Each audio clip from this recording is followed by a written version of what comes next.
off. Oh, quickly, how much time do I have on my respective slide at the end? I just want to be mindful of time. You can take as much time as you feel is necessary. I think we're pretty fluid. I know Eric is very adept at working on the fly, as am I. So whatever time you need, feel free to take, and we'll just pivot our stuff. I can shorten mine or lengthen mine as needed. No problem. Okay. I'll Because see. Andrew goes as DMC, and depending on the question on the screen, he direct the dialogue, to make sure that we all have our time to shine and to push the right buttons in all direction. Basically, we all have something to gain around the table for this webinar, having people understand that it's not anymore just a ghost that is hidden for years. Now the ghost is out of the closet and he's really coming alive. Got it. Sounds good. Yeah. Just bear with me. It's nice to have you, the three of us together. I'm happy. Yeah. I'm happy. The infernal trio. And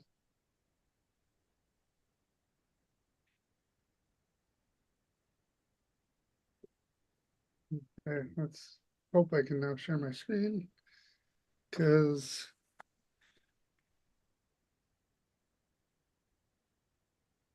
there we go. Okay. Okay, so hopefully you guys are seeing my screen now. Yes. Get the slideshow going. So thank you everyone for joining us for today's session. As you can see, we're joined by two amazing peers, Eric Chevrette, President and founder of IT360, and Alliya Chawla, from the Vice President of Strategic Partnerships and Solutions at PROLINK. And we are a team that work together on a lot of the issues that face independent contractors.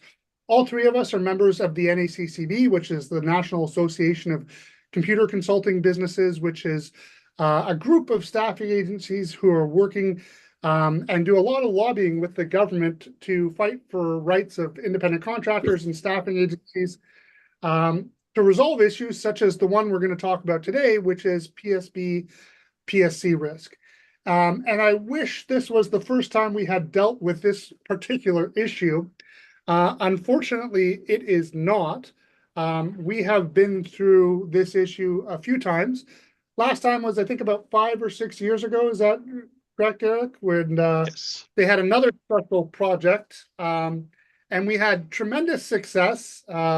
We ended up having to go through the legal system, unfortunately, because CRA's approach back then was basically to deny all PSB assessments at the appeal stage and take them to court. But we won consent to judgments, I believe, on 100% of the cases that we represented through the NACCB, where we got a consent to judgment and basically put CRA on their heels. Unfortunately, what seems to happen with personal service business, or PSC risk, is that seems like someone new at CRA joins the organization, thinks this is low-hanging fruit, and goes after and tries to reassess small business owners and consultants as personal service businesses. They lose a bunch of cases, they lose interest for 5 or 6 years, and then someone new comes up and sees the opportunity again, and we've got to beat the door down and show them that no, IT consultants are truly independent contractors.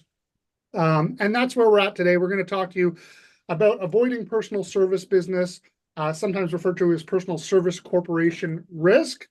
We're going to give you some strategies, but we're also going to talk to you specifically about the special project that is currently in phase 2, where CRA is actively targeting independent contractors and assessing them as personal service businesses.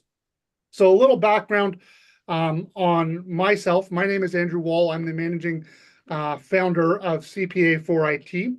We're an accounting firm specializing in independent contractors. We've been doing that since 1984, when my father, George Wall, founded the firm. We are an ISO 9001 registered firm, which just means we have systems, processes, and they're externally monitored. to make sure that not only are we following our systems and processes, but we're constantly striving for improvement on those processes. We've won a number of different awards, including the top 50 cloud accountants, just to name a few. And we're also joined, like I said, today by Eric. Eric, do you want to take a second to just introduce yourself and IT360, and then we'll give Alliya a chance to introduce herself as well? Yes, definitely. Nice to meet you guys. So IT360 is a financial planning firm specialized for the last 15 years in independent contractors across the country. We work, like the name says, as a IT360 on a one-stop shop concept to offer everything that an independent consultant may need from beginning to the end of his career on finance, insurance, pension plan, investment, tax strategies, all that. Excellent. And Alliya, you want to introduce yourself and PROLINK? Sure. Wonderful to be here, Andrew. Thank you for the invite. It's always a great opportunity to partner with yourself and Eric. PROLINK has been a long-time supporter in the insurance brokerage industry, supporting the needs of the staffing and recruitment, and of course, by association, independent contractors. Over these last 10 years, we have established a book of business that has allowed us to get really granular in terms of appreciating the needs of our clients that operate in this particular industry. And it allows us to really create bespoke insurance coverage that meets the needs of where they are in their, to really support their operations and manage the risks that they face, which is, as we know, always operating in a very dynamic industry. Of late, there has been a heightened level of regulation that's impacting the way staffing firms and independent contractors alike operate. And we're here to support our clients in terms of raising education, in terms of the implications of this heightened regulation, but also offer them solutions to help mitigate against this increased exposure, which is much of why we're here today. And so I'm very happy to be a part of this conversation. Yeah, and I'm thrilled to have both of you here because I truly believe that for independent contractors, they really need all three of us working in their corner and fighting to protect them. Obviously, ourselves dealing with CRA directly on the PSB assessments and the appeals processes within CRA. But from your guys' standpoint, you guys are providing the protection before we ever get there. Eric, with asset protection strategies and ways that, God forbid, anything happens, how you mitigate that damage. And Alliya, with your insurance, which we have always said that one of the big things when it comes to personal service business is the risk for profit or loss. And by sheer definition of insurance, you are mitigating a risk, which then helps to solidify that you are truly an independent contractor because you are demonstrating that there is a risk for profit or loss because you are using two insurance to mitigate that risk. But to give you guys a little bit about our agenda today, so you know where we're planning to go, is we're going to talk to you a little bit about what the PSB pilot is and explain what personal service business is at a very high level for those of you who aren't familiar with it. We'll be going through the PSB pilot's multi-phase approach, analyzing some of the CRA's letters that they're actually sending out to independent contractors, give you guys some advice on how to respond to the CRA with those letters. Quick tip, don't do it by yourself. And then we're going to give you some strategies on how to mitigate PSB, PSC risk. And lastly, give you guys some resources for how we can help you if you're one of the unlucky few who has been selected for one of these letters that are going out. So first of all, let's explain what a personal service business is. Or at least what CRA believes a personal service business is. And they've got a lengthy description if anyone wants to look it up. It's under section 125(7) of the Income Tax Act, where they define what a personal service business is. And this is a little bit more in terms of layman's perspective, but it's where CRA says, well, we don't think you're truly an independent contractor. We think you're an employee. And as such, we're going to deny your ability to take the small business deduction. We're going to limit the amount of expenses that you can claim. And we're going to go back and assess a multitude of years. And again, this is why CRA thinks that this is a big low-hanging fruit, because if you are assessed as a PSB, you're usually looking at a very sizable tax bill from CRA, because not only are they denying the small business tax deduction where you pay only 12.2% and hitting you up for a much higher tax rate that is much closer to your personal tax rate, they're denying all these expenses, and then they're going back for a multitude of years. And you're literally looking at tens of thousands of dollars in reassessments. But and the analogy I often use around personal service business is a shark attack. Obviously, if you get bitten by a shark, it's a terrible, life-altering experience, and no one wants to go through that. Much like a PSB, if you're assessed as a PSB, it's terrible, it's stressful, it's expensive, and it's life-altering. But much like a shark attack, personal service business assessments don't happen to a high percentage of the population. And so that shouldn't prevent you from enjoying the beauty of the ocean or the beauty of being an independent contractor. But what it does mean is you should be educated on the risks and know how to minimize those risks by doing the right things and putting the right steps in place, like getting insurance through Alliya and having asset protection through Eric, and working with an accountant who's knowledgeable on the subject like myself. And if you do that, that's sort of like going diving off the coast of South Africa in a shark cage where you're well protected and you can still enjoy the beauty of the ocean and watch these majestic sharks without having fear of being bitten. But to dive into what's actually happening and to give you that firsthand look of what the water looks like off the coast of South Africa, is right now we are in the midst of a special project by the CRA. You can find more information on the CRA's website. Just Google PSB pilot and CRA and it should come up.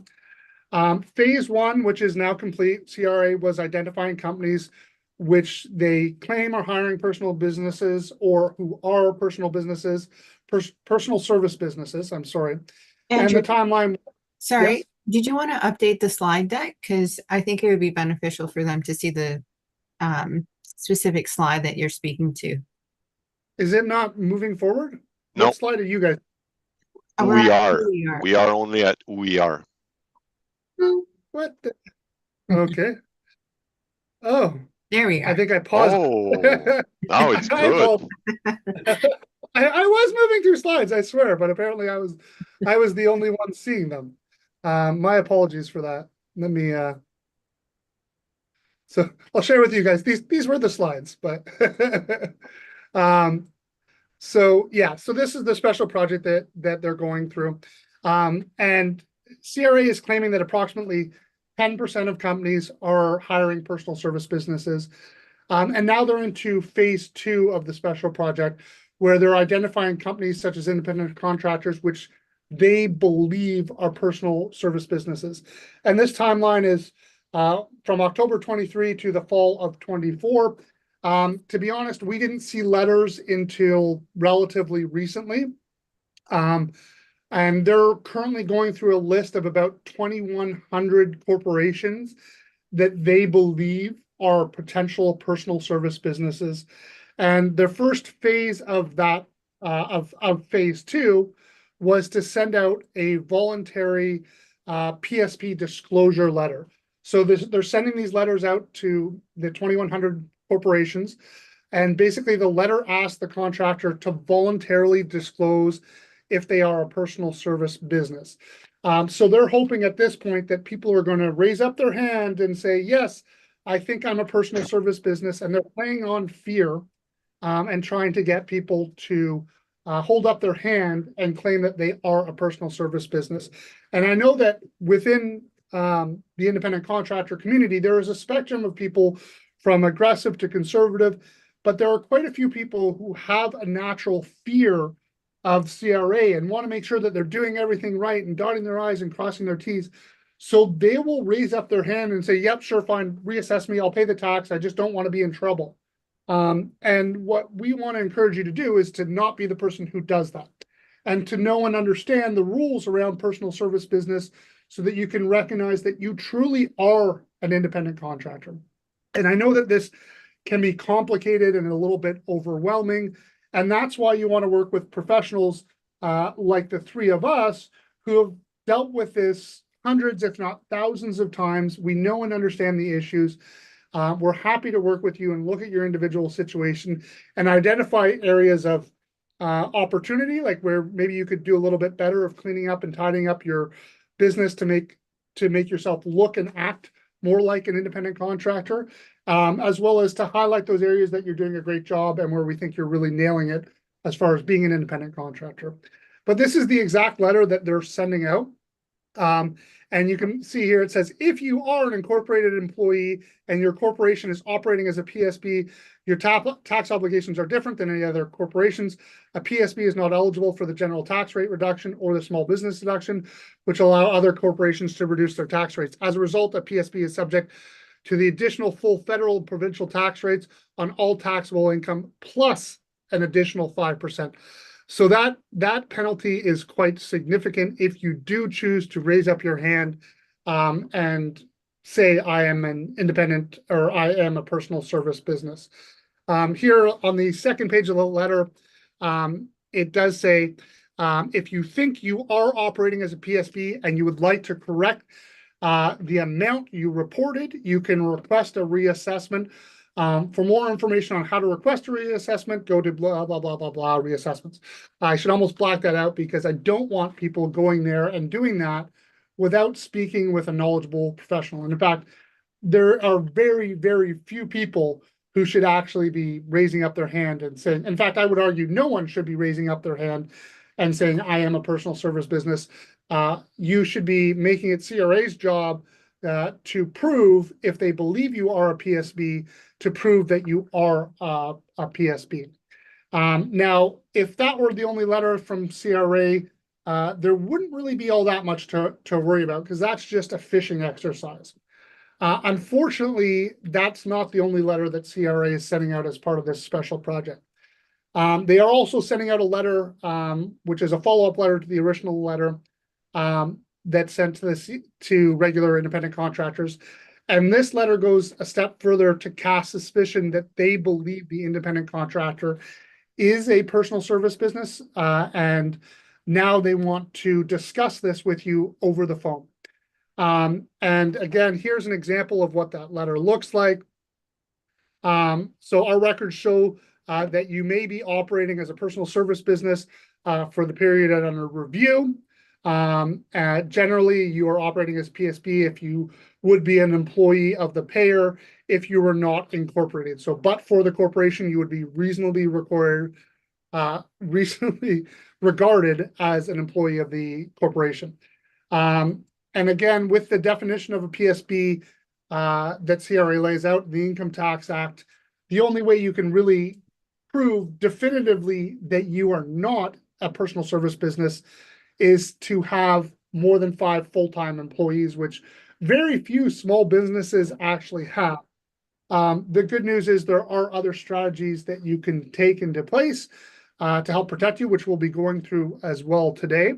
But when it comes to this particular letter, the most important thing I would say is they're trying to get you on the phone. And they're trying to get you to put your foot in your mouth. They have a series of questions that they're going to go through with you.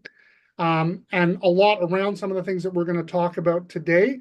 But they are questions that, in my opinion, are designed to make you say things that imply you are an employee. They're going to ask you how many number of hours you work. They're going to ask you about issues around control.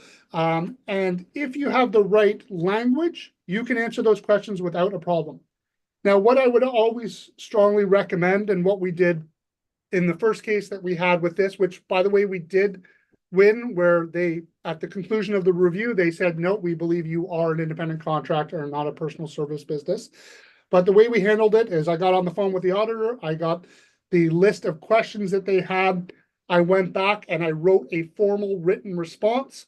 And again, as the accountant, it's a lot easier for me to be able to do that because I can say, okay, let me get the questions and discuss them with my client. Whereas if you get on the phone with CRA, they're going to expect you to answer them then and there on the spot.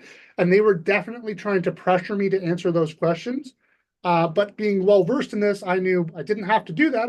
I did need to respond to their questions, but I would do that in a written format submitted through the CRA portal, which we did, and we responded to all their questions, which gave me time to go back and sit with my client, go through the questions, and craft a well-worded response that answers all the questions in a way that helps to have CRA determine that you are a personal or that you are an independent contractor and not a personal service business. But outside of that review, let's go through some of the strategies that you can actually take to avoid personal service business risk. So the first is to have a strong, clear, and correctly worded written contract. And written contracts are arguably the most important aspect of a PSB assessment because they're black and white, right? They're either there's wording in that contract that is dangerous, or you have a good contract that's been reviewed by lawyers and accountants who know and understand this issue. And I can tell you, if you're working with any of the staffing agencies that are going through the NACCB or members of the NACCB, you are going to have a great, strong, clear, and correctly worded written contract because we spent a lot of time discussing this and understanding the issues. And the members of the NACCB know and understand this issue and recognize that you can't just take an employment contract, change around a few words, and give it to an independent contractor, which unfortunately happens all too often. And the big thing, what you want to look for in a contract that are dangerous are directions of control. Really, a great contract is going to be short and simple with an early termination clause. They're not writing in the contract step-by-step governance and rules and things that you have to abide by. They're basically, hey, if we're not happy with you, we can terminate the contract. Short and simple, right? Obviously, with lawyers these days, it's never going to be one paragraph. It's going to be a little bit longer. But most of the time, if you're going through a staffing agency, I've got a 95% chance that you're working with a really well-written contract that you don't have to worry about. Now, where we run into a little bit more semantics is when the work relationship conduct must support the contract. And this is a really important thing, but this is where CRA tends to trip people up with wording. Like if they were to ask you, do you abide by the policies and procedures of your end client? You might inadvertently say, yes, I do. If they ask you what hours do you work and who sets your hours, you might say, well, the bank requires me to be there from 9 till 5. Those are terrible answers, right? Whereas if you have answers where it's, hey, I have my own policies and procedures. They may mirror those of my end client so that I can be a successful independent contractor. And I choose to work 9 to 5 because those are the hours my client works. And that enables me to be an effective independent contractor is a very different answer. And so you have to make sure that the wording that you use in your discussions with CRA demonstrates that the work relationship conduct supports the wording of the contract. And again, this is, like I said, this is a really easy place for CRA to get you to put your foot in your mouth. And that's what they do all the time. Another strategy that we highly recommend is to limit contract length, because this helps us to, again, demonstrate a risk for profit or loss. We don't like to see open term contracts, usually 6 month, 12-month contracts are fine. The one thing is what we can say is renewing with the same client isn't necessarily as dangerous as many people would believe it to be. In this case that we won, the independent contractor had only been on contract with one employer, and we were still able to win that case. In fact, if you go through a lot of the case history around personal service business that goes through the tax courts, you can see that there are many cases won by independent contractors where people had been with the same client for 10, 15, even 20 years. And that length of contract and length of time that you were with one client, CRA may use as a sort of trigger as potentially assessing you that or reviewing you as a personal service business, but no court and no judge has ever used the length of time with one client as a determining factor in personal service business. But we do like to see the length of the contracted limited to 6 or 12 months because it does help us to demonstrate a risk per profit or loss, even if you are renewing with the same client multiple times. We do like to see a diversified client base to the extent that we can. This isn't always realistic for many people. And again, some of the questions that they're going to ask you is whether you have other clients, how much time that you're working at the main client that you have. And I would say the more clients you have, the less risk you have is around personal service business. But I would never let the tax tail wag the dog. And if you've got a great client that is taking up 100% of your time, as I've said before, we've successfully defended those situations.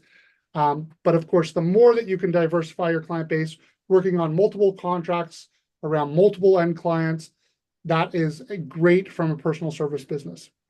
Now, the other thing that we like to do is to implement asset protection strategies.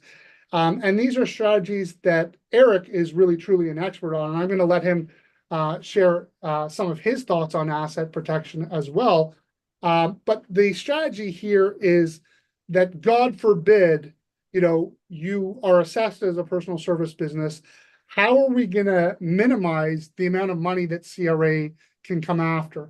And some of the strategies that we use are holding companies, which provide a form of asset protection by limiting the amount of money that is in the corporation that is actively working as a independent contractor, but also things that Eric and I have talked about on many past sessions, such as IPPs, which even if you are assessed as a personal service business, are legitimate deductions. And Eric, do you want to talk a little bit about some of those IPPs? I know we're going to be coming to you in another section, but do you have any other tips on that you might want to throw in?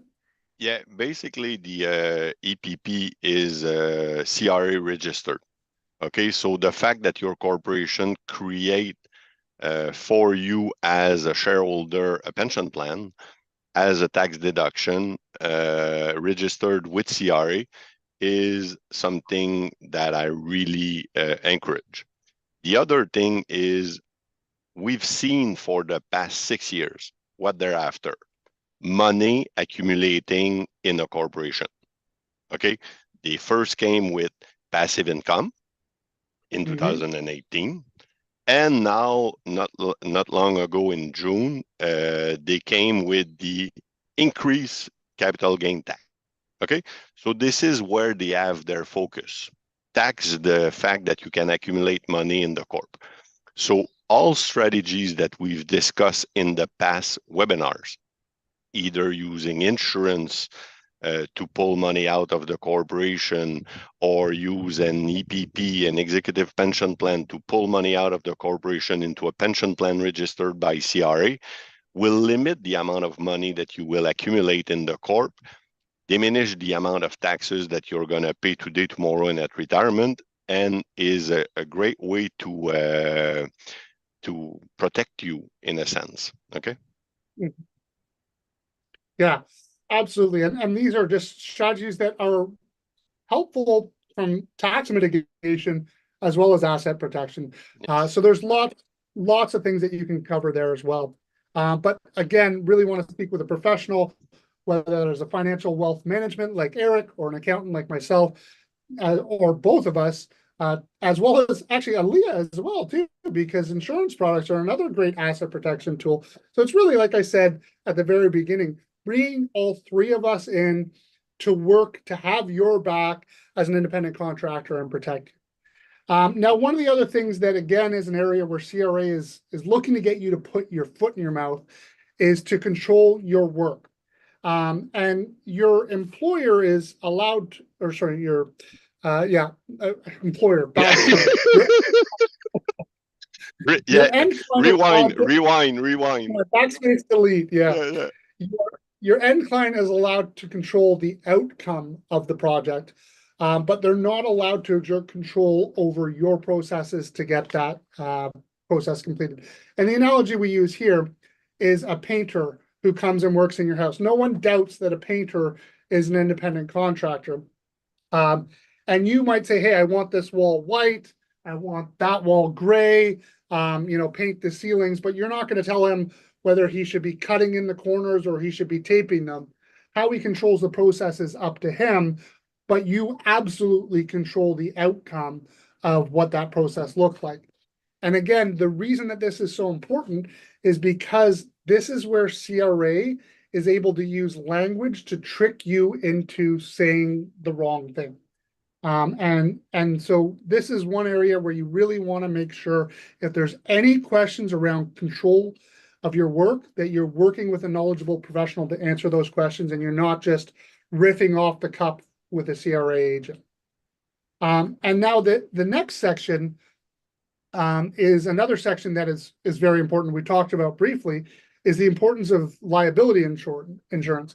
And again, I want to turn to my peers here with Alliya to tell you a little bit more about liability insurance and why it's so important for you as an independent contractor to have this type of protection, which we did say before helps to demonstrate a risk for profit or loss. Absolutely. Thanks, Andrew. I'll be going more into detail around some of the major aspects of liability insurance, but to give you just an overall summary, having your own specialized insurance product that addresses the needs of you as an independent contractor, that's independent of any of your suppliers, your clients, is in your best interest. What you don't want to be doing is relying on anybody else, any third party that you're contracted with, affiliated with, to share their insurance policy, to mutually support any sort of allegations that come your way.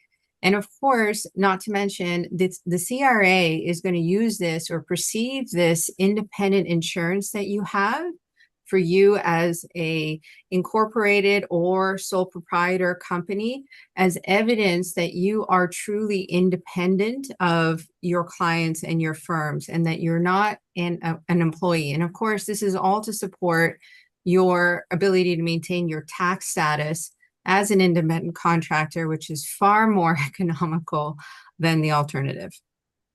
Yeah, absolutely. And I'm just going to take this opportunity to answer a couple of questions that have come through already. So we've got someone who was asking, if you're deemed a PSB after all, how many years can CRA go back in time? Typically, it's going to be 3 years from your notice of assessment. So it's not 3 years from today, it's 3 years from your last notice of assessment. And beyond that, it's statute barred. Now, they can open that up to 7 years, but in order to go beyond 3 years, they have to prove that there was fraud in the process. So typically, in most situations, they're reassessing for 3 years.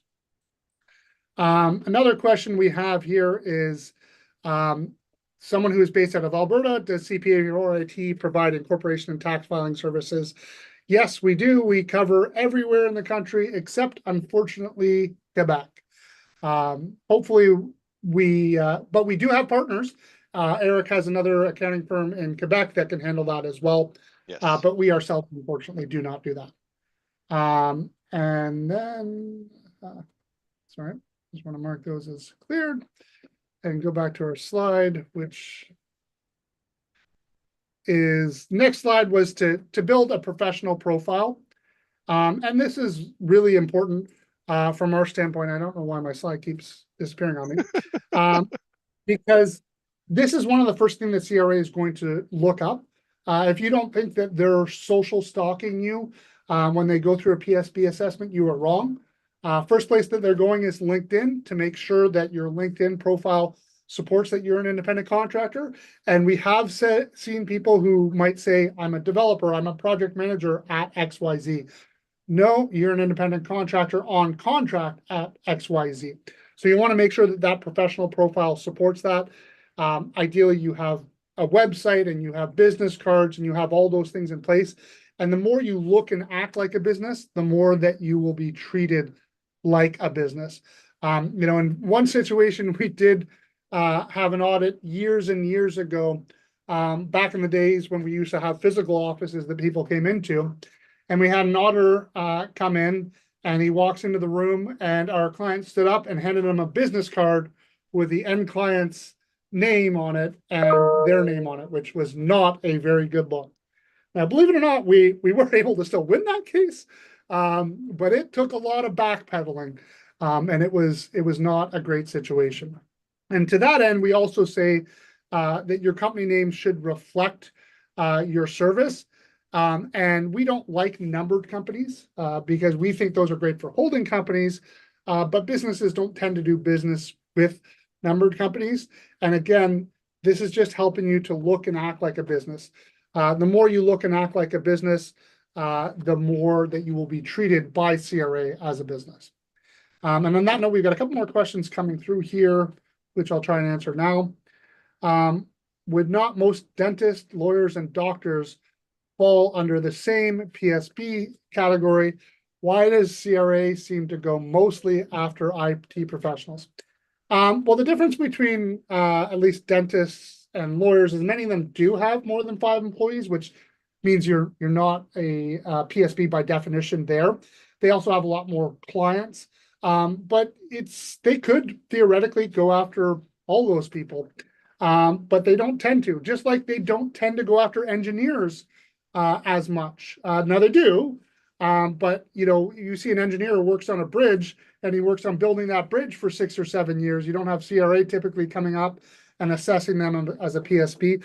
And this is the point that we need to drive home with our legislators as well as with CRA, that no, hey, we in this industry are truly independent contractors, and we should be just as respected as dentists, lawyers, doctors, and engineers. And they should carve out an exemption from this to recognize and understanding this industry. We got 2 more here. I have a US client, 1 client only. Would I be classified as a PSB? They pay me a bonus at the end of the year and also receive the same amount paid every month. Okay, I cannot answer that with just that little short question. What I would say is book a consultation. Let's talk about your individual situation. There's a lot more we need to dive into deeper. Having a US client doesn't make you a PSB any more than having a Canadian client. I'm not a big fan of this bonus, but again, we'd want to look into that situation a little bit deeper.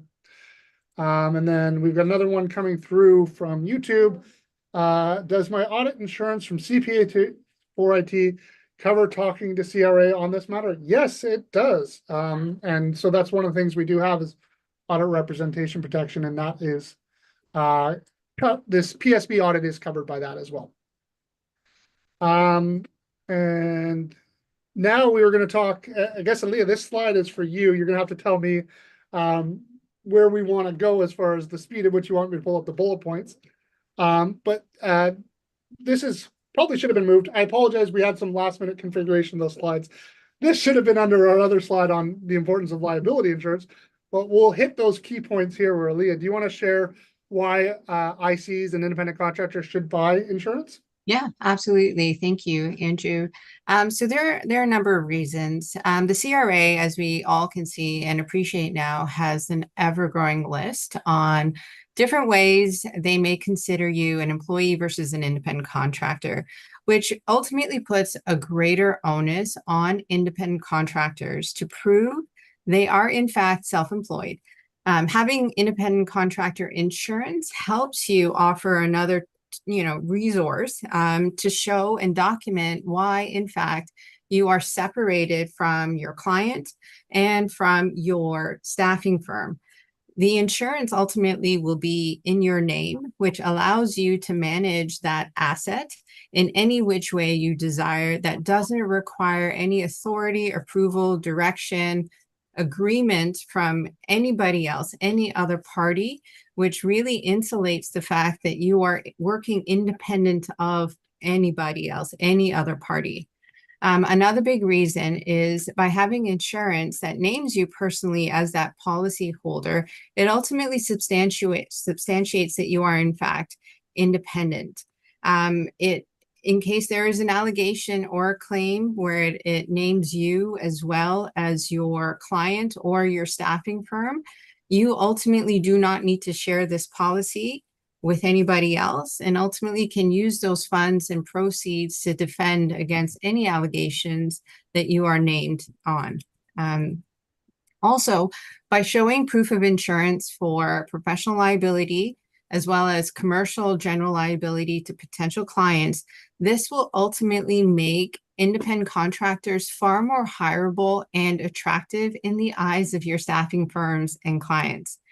We've all seen and heard about the various cases that have come about as far as misclassification, risk of employees that staffing firms and clients are facing. What's happening is that they are being held to a much more significant higher degree of diligence to ensure that they're separating their employees from their independent contractors. And they are now being responsible to defend against these allegations to show that the independent contractors that they have contracted with are being treated fairly. This means if you have your own insurance and you can show proof and evidence of this documentation, that staffing firm, that client that is potentially looking at you as a partner to contract with, will ideally look at you far more favorably because their risk of taking you on is going to be lessened as a result of removing any of that ambiguity on whether you're an independent contractor or whether someone's going to consider you and classify you as an employee. Another aspect of why insurance is to your benefit is that we've come across many independent contractors who have, a misnomer in terms of feeling they don't need their own insurance because they believe they are protected under the insurance program of their clients, for instance. In some instances, there is insurance that is available under your client's insurance policy, but make no mistake, it will not serve your needs as far as giving you the priority that you deserve in terms of protecting your interests first. It will always be perceived to look at your client's needs in terms of defending any sort of risk or exposure for them first. And it will likely go against offering you any protection in terms of defense costs and ultimate settlement if that unfortunately may happen. So having your own independent insurance working on your behalf that's not shared with any other parties ultimately in your best interests. And of course, the insurance program that we have offers or is viable for incorporated individuals, incorporated firms, as well as unincorporated companies. There really is no limitation in terms of what it can afford. So Andrew, if I can take a minute now just to talk about the program that we have at PROLINK, I think it'll offer some context in terms of what anyone can ultimately expect. Absolutely. And one other thing I would say is that in this review, it was actually one of the things we were asked for is whether there is insurance and who pays for that insurance. Absolutely. I think that's a really great distinction. At PROLINK, over the last 10 years, we've really accumulated a significant portfolio of staffing firms as well as independent contractors. And through that understanding and that support that we've been able to provide, we've been able to educate ourselves in terms of the environments that they operate in and the challenges that ultimately these firms and independent contractors face. And as a result, we've been able to create a bespoke insurance program that really addresses the needs and keeps up with the times in terms of what we're seeing in our environment. Our independent contractor team is dedicated and they exclusively focus on understanding the risks you face so we can help you navigate when it comes to these types of situations where we might see new regulations that you guys are upheld against. Our team of specialists is dedicated in understanding the environments that you operate in, the regulations that you are faced with, and the many challenges that you face with on a day-to-day basis. As a result, it allows us to really create a tailored risk management solution that addresses the needs that you face in operating. Our product really serves the needs in a number of different categories that include accountants and finance, administrative and clerical service providers, IT consultants, management consultants, and of course, technical and some various engineering fields. The main types of insurance coverage that is afforded in our program are professional liability insurance, which will respond to a lawsuit alleging the professional services provided by you or your business were inadequate or that you were negligent in the provision of those services. Errors and omissions coverage. About the CrowdStrike update, would that Sorry? protect you? If you're the independent contractor who rolled out that CrowdStrike update, you know, the one that Yes, down of the course. airport? I mean, who doesn't know about that? I mean, I don't know about those students as some have seen that was making that update, but yes, right up along those lines.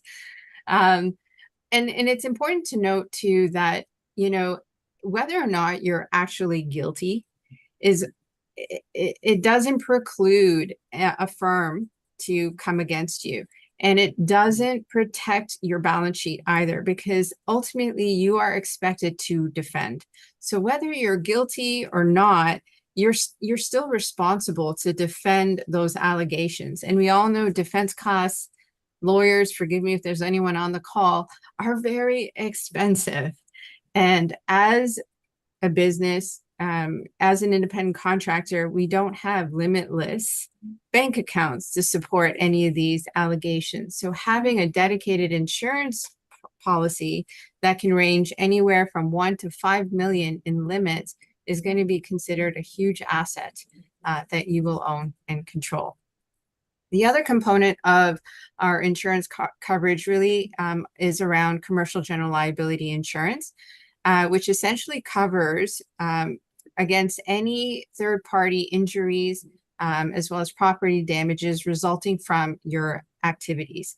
This coverage is focused on protecting you from claims as a result of slip and falls, for example, to anyone that you're ultimately legally liable to.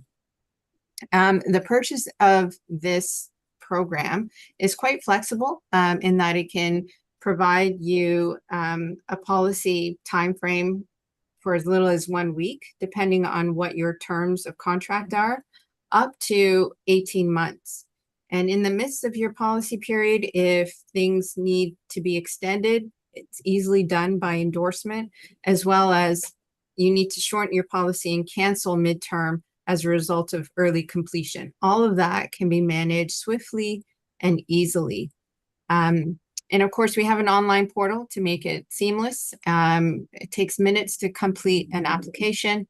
And going back to Andrew's comment, it allows you to pay for it and ultimately receive proof of payment in your name, as well as the documentation that you can show of evidence of insurance that you can share with your client, your staffing firm, and any regulator that requires it. And on that note, we actually have a question from the audience who were wondering how much is the estimate for a basic insurance company that is worried about PSB? And this is one of the reasons that we love working with PROLINK is you have some of the most affordable E&O packages, thanks to the way that you guys build your group packages together. So maybe you can talk a little bit more about what pricing looks like on some of these packages. Yeah, absolutely. You know, the benefit of having group insurance and having a significant base of clients is that we're able to spread the costs across a very significant group of individuals, which allows us to negotiate very competitive rates with our insurance partner. Group insurance is always going to be far more economical than going on an individual basis or working with a brokerage or a vendor that doesn't have an extensive portfolio in that particular space. Our rates vary depending on, of course, how long your policy term is, your classification, whether you're an accountant versus an IT consultant or even an engineer. And then, of course, the limits that you purchase. Again, it can range anywhere from 1 million to 5 million. Obviously, if you're looking for an 18-month policy and you're looking for a 5 million in limit, it's going to be more expensive than a policy for 1 week and you only need $1 million. But essentially, to give some context around pricing, it can start anywhere from $27 per month of how long you may need your coverage. And that's for professional liability insurance as well as commercial general liability insurance. So those two products essentially starting on average $27 per month. For $1 million each, Alliya? Yes. That's wonderful. Yeah, and this is a no-brainer. Unfortunately, I don't see enough clients or enough independent contractors recognizing the importance of this. And oftentimes the only time they get the E&O protection is because it's mandated under the contract. And then when it renews, they don't get it either. Like basically they cancel it as soon as they can. And I think that that's a big missed opportunity when it comes to personal service business, as well as, protecting themselves from risk. So I think that this is an imperative tool, and that's why we've got all three of us here today, is because we really need all three of us working together to help protect the independent contractors. And of course, Andrew, I can't have a discussion around the benefits of IC insurance without also noting that it's also tax deductible. Yes, absolutely. Yes, I should have been the one pointing that out. But I think we have a lot of people interested because I think, at least 3 or 4 questions from people in the audience asking about pricing. We do have one other insurance question that says, currently our ICs are covered under our CGL and E&O. We are a consulting firm. Is this a negative thing for the IC, or can the IC simply go and get their own regardless? So Leah, I mean, you would know, I'm pretty sure they can still get their own. Absolutely. Regardless.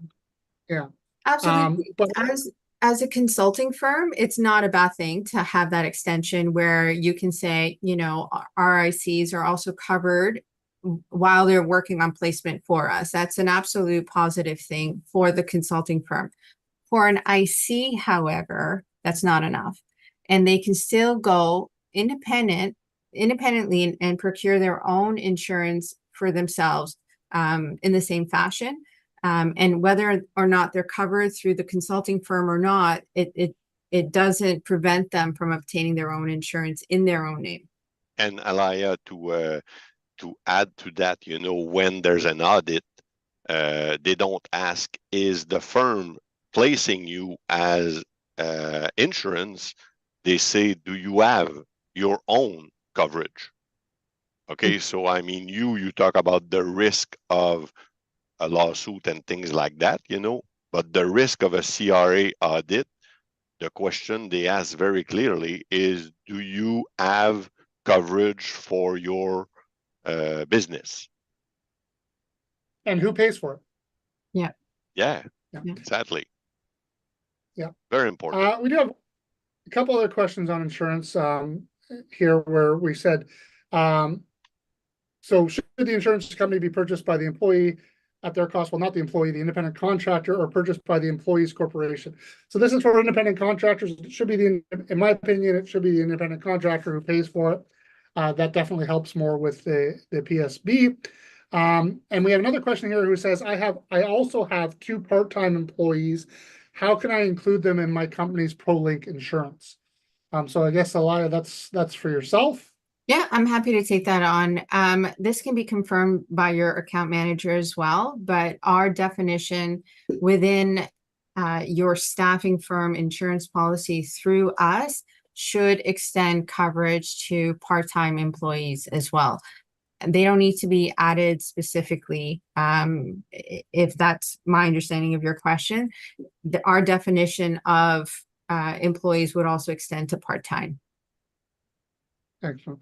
And we have another question this year. Can you please elaborate on the services offered by Eric? And I promise we were going to get there. I just probably chewed up more time than I should because I can never shut up. But Eric, do you want to tell them a little bit more about your services and the importance of um, disability insurance as Yes, well? definitely. Yeah.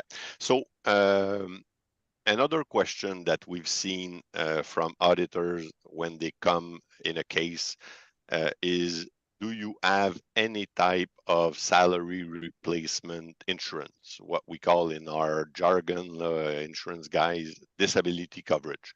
So most of our independent contractors make between $175,000 to $300,000 a year, pulling out a salary from their corporation averaging $75,000 to $100,000, and they have safety net. By CRA, on their guidelines, they talk about that. I mean, do you have any fixed income or to pay the expense of the company? What is the largest expense of your company as an IT consultant? It's your salary. And you don't have a salary replacement or disability coverage? Wrong answer. So either you take it because it's just normal that when you earn such a great revenue with your corporation and you pull out a great salary out of your corporation, it's normal that you protect that capacity to earn a living if you get disabled because of an accident or illness. And CRA will definitely ask that type of question, just like they ask the question about E&O and general liability. That's it. That's it. Very simple. And also I think that there's a whole slew of things that you guys provide. Disability insurance is just one aspect of the tools that you guys provide. Yep. We've talked about EPPs before as well.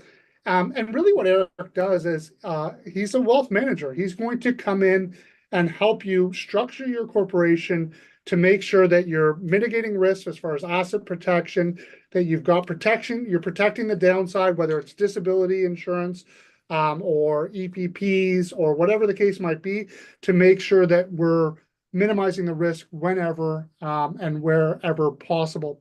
And Eric, do you want to also talk about the importance of a professional association, which I'm in big agreement that I think these are things that are helpful. And there are some organizations, Alliya, that I think you guys are members with that allow them to get some of the deeper discounting on the insurance as well, correct? So being part of a professional association is also in the CRA guidelines, okay? Where you're an independent contractor, the fact that you're part of an association to help with contracts, help with brainstorming or doing some networking for them is a plus. Okay, so there's a great association in Canada, called the APCC, that is in place for a long time, where basically a lot of independent contractors are part of this association. They publish information on their website, and the fact that you are a member of a professional association that really is tailored to what you do for CRA is a plus. Plus, this association can help you fight cases, or talk as one voice with CRA or provincial government entities. So definitely I recommend that being part of an association as an independent contractor is really imperative, or something that you should consider. Yeah, I couldn't agree more. And we've got a slew of questions coming in. I'm going to try and answer some of them as well. I apologize to the person who posted the question about the Section 85 rollover. That probably book an IC that's sort of separate from what we're talking about today, so I'm going to ignore that one. for today. Do contract or work gaps also help defend us from being classified as a PSB? Common example is when banks require IC to leave them after 1 or 2 years service work. Sometimes the IC may sign another contract within the same agency and bank, but the client that's after 2 or 3 month gap or break. Yeah, we've seen this a lot with banks. It's really, really common. I would say that one of the big reasons the banks do it is it helps them protect their risk around any potential benefits that you would be obligated to if you were deemed to be an employee. I don't think it hurts you at all as far as a PSB, PSC. In some ways, it would help because, again, to demonstrate risk for profit or loss, that you had gaps in your contract. So I don't think it's necessarily a bad thing. It really, though, from my perspective, and this is just in my humble opinion, was done by the bank's lawyers who were trying to mitigate that if you are deemed to be an employee and you then came back and were seeking employment benefits, your length of your quote unquote employment would only be 2 years, and from what you're entitled to from a labor law perspective is substantially less. So that's the real reason, in my opinion, that it's there, but it doesn't hurt you. We've got some more questions here. Some of us have a contract with an intermediary firm that has a contract with the client that we perform work for. How would CRA criteria apply in terms of who is the end client and who is the client we perform work for? Or is this an intermediary company? So one thing that we've seen basically is CRA is looking through the staffing agencies and they're looking through the end clients, and they're basically looking at the relationship between you and the end client from a PSB status. Once upon a time, and this goes back to probably 3 or 4 times ago that the CRA brought forward challenges against PSB, is going through a staffing agency really sheltered and protected you because you were going through an agency. And basically, if you were going through an agency, CRA wouldn't come after anyone. Then CRA basically started ignoring the relationship with the staffing agencies and just looking at the direct relationship with the end client and ignoring any intermediaries. So I would say, unfortunately, CRA just looks through all intermediaries. I don't care if you have 1, 2, 3, 4, 5 intermediaries between you and the end client. Their CRA is going to determine whether you're an employee or an independent contractor, or a PSB or an independent contractor, based on your relationship with the end client. Will we be getting a copy of this presentation? Yeah, we'll make sure we get a copy sent out to everyone, which has got some links in it as well, which I'll go through in a second. As an IC in their first year of incorporation, is there anything specific that I can do to avoid PSB classification? Yeah, basically everything we talked about today. Check out our top 10 tax strategies. And again, you'll get a copy of the webinar, and there'll be some links to some of these documents so you can dive deeper if you'd like. And does anyone, sorry, my accountant is not the best at providing me details on my expenses. If Revenue Canada reviews me as a PSB, what will happen with this? How is your company different from my accountant? I don't want to say anything disparaging about your accountant, but I don't understand how your accountant doesn't provide you. Aren't you providing details to your accountant about your expenses? I'm a bit confused about that. But one of the things that we do is we provide benchmarking analysis, show you how you compare against the average and the median. We identify areas where you're at risk because maybe you're above averages. We also identify areas of opportunity based on these benchmarking analysis. Again, if you are assessed as a PSB, there are a bunch of expense categories that just basically get tossed out. The goal here and the purpose of this session and all the sessions we do is to ensure you're not deemed to be a PSB, right? That's the whole point here. And how we protect you is really based on years and years of experience, and by working with amazing people like Eric and Alliya, as well as all the other members of the NACCB who have helped fight and defend the rights of independent contractors in Canada.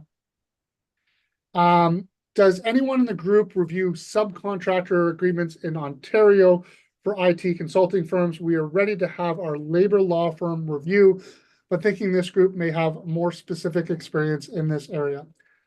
We have done reviews of contracts. I would also, if you are an agency, I would highly recommend looking at the NACCB, the National Association of Computer Consulting Businesses, and consider joining that. We Yes. tackle issues like what we're talking about here with the NACCB. They have example contracts, which are great as starting points. And we tackle other issues like WSIB, all the major issues facing the industry. So I would highly recommend naccb.ca. Go check them out. And that's a worthwhile place to start, I would say. As well, if you're looking for a review of a contract, we're not a law firm, so we're not looking at it from any of the legal aspects, but we can certainly have a look at it from any PSB perspective issues. Will there be another session of this for those of us who are unable to attend? Yes. By the way, we basically do PSB sessions every quarter and have been doing them every quarter for 30 years. Sometimes there's more interest, like right now, because there's a special project. And these sessions always change. There's always going to be more of these. We'll be doing them more, but this session has also been recorded. It is being streamed live on our social media platforms on LinkedIn, YouTube, Facebook, and Twitter. So if you want to go back and catch any of this that you missed earlier, you can do that there, but we'll be doing more sessions. Sorry, we got quite a few questions here. My apologies, as I just joined this webinar, so I apologize if this is already discussed. Are there available insurance that specifically protect against PSB risks and covers any associated legal expenses? If so, can you please share any details or links to investigate further? Now, this is a question I guess, and I don't know the answer. Alliya, would their E&O cover the PSB? It would help in the allegations to defend that they are not a PSB. But it's important to note that all the remedial efforts and suggestions that we are suggesting now will help before it becomes an area that you need to defend. So the goal is to be as preemptive as possible, to do all the right things. So the CRA isn't going to waste any time in trying to bring a suit or make an allegation where they know they're not going to have very strong grounds to be successful. And that's ultimately all the recommendations that we're providing.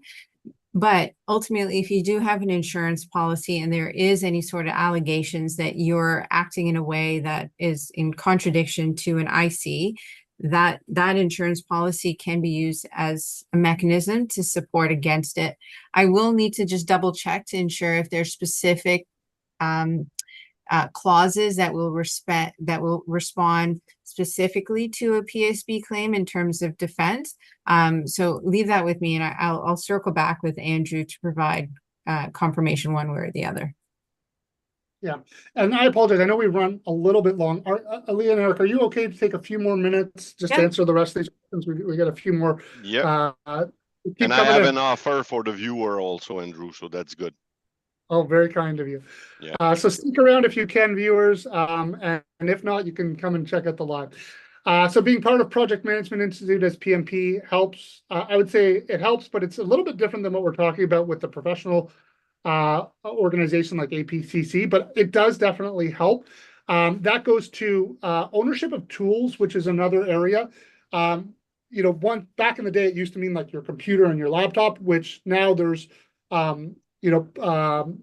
policies by CRA where they recognize, hey, in the modern age, you can't bring your own laptop into a major bank because of security reasons. And there's recognition that the body of knowledge that you have are the tools that you have. So memberships in organizations like PMI definitely do help with that as well. So from my perspective, a good thing to have. Is there a link for the association? So there's NACCB from the staffing agency and APCC. Is it apcc.com, Eric? Yes. Let me just counter check, and I will get back to you just to make sure. Yeah. I only have 3 minutes to my next meeting, so please send the information or emails. I know you're gone, Dave, but we'll get that out to you. Can having a health spending account also help defend against PSB? Again, what we want to think about PSB is like, it's like an onion. The more layers we have, the better it's going to be. I don't know if that's a great analogy or not, but we want to have as many layers of protection as we possibly can. And so everything that we can do to help us is going to be a good thing. And health spending accounts are also just usually a good thing because they enable you to deduct something that you might otherwise not be able to deduct. Because this is for things like medical and dental bills that, yes, you can claim on your personal tax return, but they have to be at a certain percentage of your income before you can even deduct them, and then you lose that base amount. Whereas if you have a health spending account, you do pay for the health spending account, but that enables you to deduct 100% of your costs associated with it through your corporation, assuming it's a health spending account with your corporation. So I apologize if I stole that from anyone. So Andrew, it's apcconline.com, apcconline.com. Thank you, Eric. Does CPA 4IT provide proactive services for PSB remediation, or it is reactive once CRA reaches out? So we do a ton of work to be proactive, much like these webinars today. We put out a lot of content. We can do things like we can review contracts, work with our clients. So yes, we do proactive as well as reactive. We try to do as much proactive work as we can. The point of today's session is to help be proactive, to position you guys as independent contractors so that you have a lower risk of being assessed as a PSB. Does the method of payment by your corporation matter? Help or hinder, e.g. pay salary with CRA source deductions of CPP by contractor or corporation versus if your corporation just paid a dividend? So it's not going to help from a PSB classification perspective. However, it can have a major impact if you are assessed to be a PSB, because salaries to yourself are still a deduction under a PSB.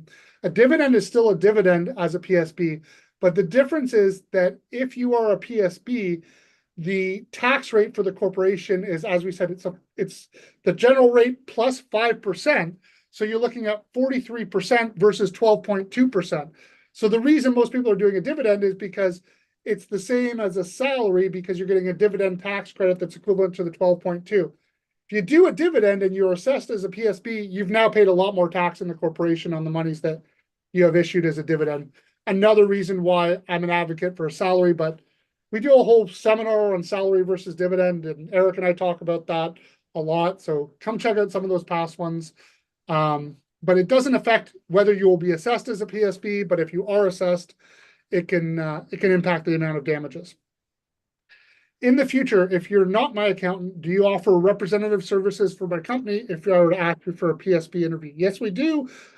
We have many people who are referred to us by other accountants who are not knowledgeable. The case we just won, their accountant, we're not their actual accountants, but we still represented and won them. So yes, we can do that. Yeah, so we're happy to help. Our objective here is to protect the industry. That's why we're here.